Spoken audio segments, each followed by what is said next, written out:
These are some of the faces of the more than 70 dogs who could have been killed. Any more water? Volunteers with the Loveland charity Paws for Miles drove 6 hours round trip to Holmes County to save their lives. We got all the outside dogs, probably would have froze to death over the winter, and he's getting inspected. And had we not gone up there today, those dogs would have been taken behind the barn, and you know the rest. Aaron Jones is seeing firsthand the problem Ohio is having. The Horrible 100 2023, a Humane Society list of the worst states for puppy mill breeders, puts Ohio in a second-place tie with Iowa.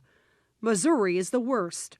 The problem is the Ohio Department of Agriculture, according to Vicki Deissner with Ohio's Animal Welfare Institute.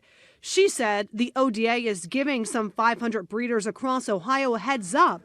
She said the change from surprise visits to scheduled ones was made about a year ago. Even though no other state nor the USDA do that. So what has happened since is a 10-fold increase in the dumping of dogs. With the 2 days notice that ODA gives to breeders, they end up contacting rescues and saying, you either take these dogs or we're going to kill them. I asked the Ohio Department of Agriculture why this is happening, and I got this email response. It's from a media contact with the United States Department of Agriculture out of Maryland.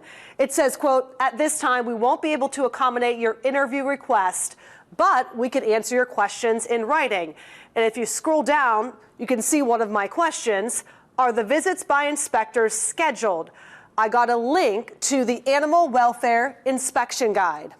You can see in the pages of information there is kind of an answer. It says, prior to conducting the actual inspection, contact the licensee, registrant, or authorized representative.